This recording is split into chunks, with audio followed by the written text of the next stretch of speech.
Hello friends, तो कैसे हैं आप सभी। आई होप सभी लोग अच्छे होंगे। तो आज की वीडियो हम बात करने वाले हैं भूकंप के बारे में, यानी कि अर्थक्वेक जो होता है वो क्यों होता है, उसके पीछे कारण क्या होता है और अर्थक्वेक जब आता है तो उसे हम किस तरीके से नापते हैं, इन सभी के बारे में आज हम पढ़ने वाले हैं। ठीक है, तो रेडी हो जाइए पढ़ने के लिए। चलिए बात करते हैं हम किसके बारे में, अर्थक्वेक के बारे में। ठीक है, सबसे पहले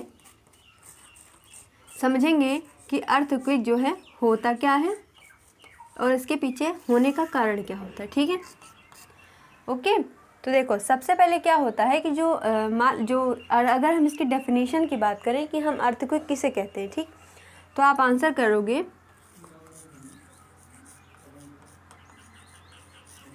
डेफिनेशन है इसकी। ठीक है, shaking of the earth due to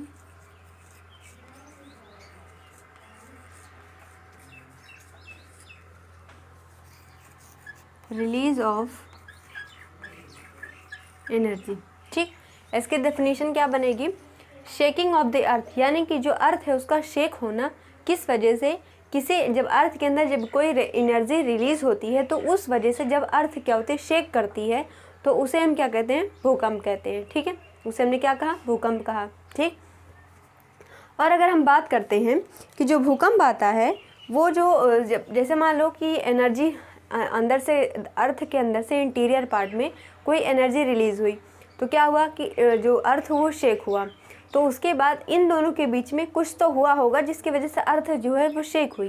तो ध्यान दो, यहाँ पर क्या है, कुछ वेव्स होती हैं, यानी कि कुछ तरंगे होती हैं जो कि जब एनर्जी रिलीज़ होती है, मान लो क्या है कि देखो ये क्या है, एक अर्थ है, हमारी अर्थ है, इसके अंदर क्या हुआ कि यहाँ पर एनर्जी रिलीज़ होना शुरू होती है। ठीक, अर्थ के अंदर जब एनर्जी रिलीज़ होना शुरू होगी तो कुछ ना कुछ तो होंगे यहाँ पर जो कि इस अर्थ के सरफेस को क्या करेंगे, शेक करेंगे। ठीक है, तो इसी वजह से जब ये तरंगे होती है, इसे हमने क्या कहा, तरंग। ठीक है, यानी कि वेव्स। जो तरंगे होती हैं, जब जैसे एनर्जी रिलीज़ होती है तो तरंगे तो एक दिशा में तो जैसे कोई चलती नहीं है, अलग अलग दिशाओं में ट्रैवल करना शुरू कर देती हैं। तो इसी वजह से क्या होता है कि जो वेव्स होती हैं वो सरफेस से टकराती हैं और उसके बाद जो अर्थ होती है वो शेक करती है, उसके बाद जिसे हम टर्म देते हैं, यानी कि नाम देते हैं किसका, अर्थक्वेक का। अर्थक्वेक। ठीक, अब ये जो अर्थक्वेक होता है इसको हम नापते किसके हैं, रिएक्टर स्केल होता है, उसी स्केल से अर्थक्वेक यानी कि भूकंप को नापा जाता है। ठीक है, अब देखो भूकंप में जो है 3 तरीके की वेव्स होती हैं। जो वेव होती हैं यानी कि तरंगे होती हैं वो 3 तरह की होती हैं। ठीक है, सबसे पहले मेन होती है बॉडी वेव। ठीक, उसके बाद दूसरी होती है सरफेस वेव। क्या होती है, सरफेस वेव। ठीक, बॉडी वेव और सरफेस वेव। ठीक है, जो बॉडी वेव होती है वो 2 तरीके की होती है। एक होती है सबसे मेन कैटेगरी हो गई यहाँ पर जो वेव्स होती हैं। तो देखिए, मैंने आपको क्या बताया कि जो अर्थक्वेक होता है वो किसे कहते हैं, shaking of earth due to release of energy की रिलीज की वजह से जब अर्थ होती है वो क्या होती है, जब शेक करने लगती है तो उसे हम नाम देते हैं अर्थक्वेक का। तो देखो, मैंने आपको क्या बताया कि अर्थक्वेक क्या होता है, यानी कि भूकंप क्या होता है, shaking of earth due to release of energy is called earthquake. ठीक, अब जो अर्थक्वेक जो होती है, मैंने क्या बताया कि कुछ तरंगे उत्पन्न होती हैं, यानी कि कुछ एनर्जी रिलीज होती है जिसकी वजह से वेव्स रिलीज होती हैं। ठीक, और वही वेव की वजह से जो अर्थ होती है वो शेक करती है। तो जो वेव्स होती हैं वो 2 तरीके की होती हैं, एक होती है बॉडी वेव, दूसरी होती है सरफेस वेव। ठीक है, तो इसमें क्या होता है कि जब जैसे तरंगे रिलीज हुई तो यदि वो जो तरंगे हैं वो क्या करेंगी, जब ट्रैवल करेंगी तो अर्थ की बॉडी से जो है ट्रैवल करेंगी। ठीक, तो उन्हें हमने नाम दे दिया क्या, बॉडी वेव्स। और ये जो बॉडी वेव्स होती हैं वो 2 तरीके की होती हैं, पी और एस। पी का फुल फॉर्म क्या है, प्राइमरी वेव्स, और जो एस है मतलब इसका क्या है, सेकेंडरी वेव।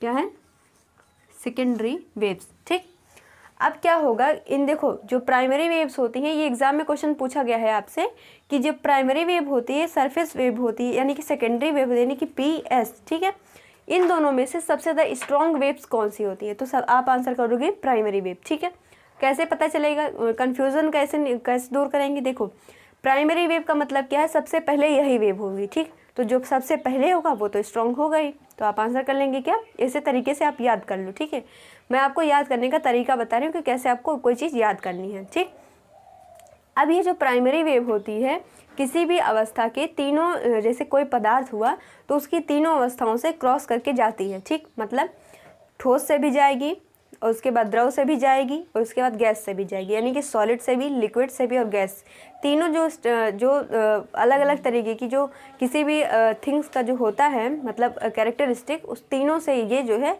जो प्राइमरी वेव होती है क्रॉस कर सकती है। लेकिन जो सेकेंडरी वेव्स होती हैं उनकी सिर्फ और सिर्फ सरफेस यानी कि जो सॉलिड मटेरियल होता है उसी से ये क्रॉस कर सकती हैं।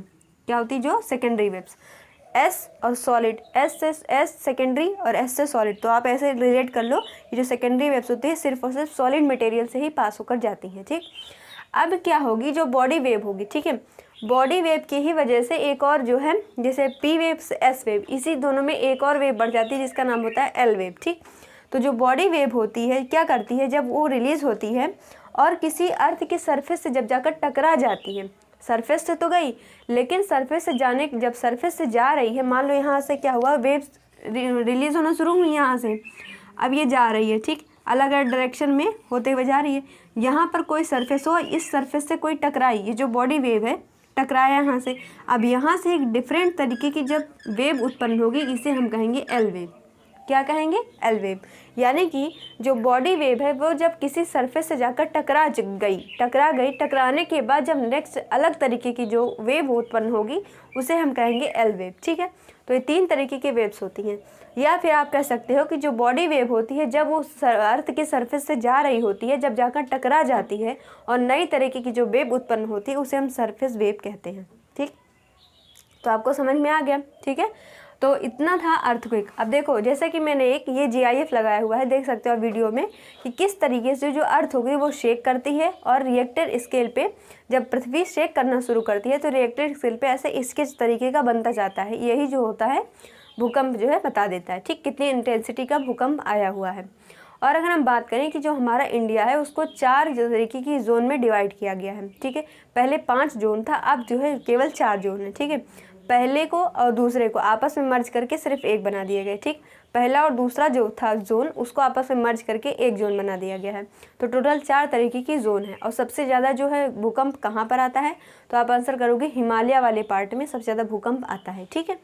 तो और ये जो मैंने आपको बताया कि सबसे ज़्यादा वेव्स कहाँ पर आती हैं, जोन कौन सा होता है, ये जोन वोन सब पूछा जाता है एग्जाम में। तो आपको हर एक चीज़, जो भी छोटा सा वीडियो होता है लेकिन उसमें हर एक पॉइंट एग्जाम पर्सपेक्टिव से जो भी पूछा गया है आपसे, हर एक चीज़ मैं आपको बताती हूँ, ठीक है।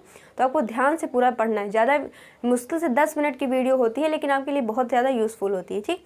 तो देखिए, तो आज तो हमने क्या बात की है, भूकंप के बारे में, ठीक है। और अगले लेक्चर में भी हम ऐसे ही कोई चीज़ अलग से बढ़िया से टॉपिक निकालेंगे, उसको अच्छे से डिस्क्राइब करके बढ़िया से हम लोग पढ़ेंगे, ठीक।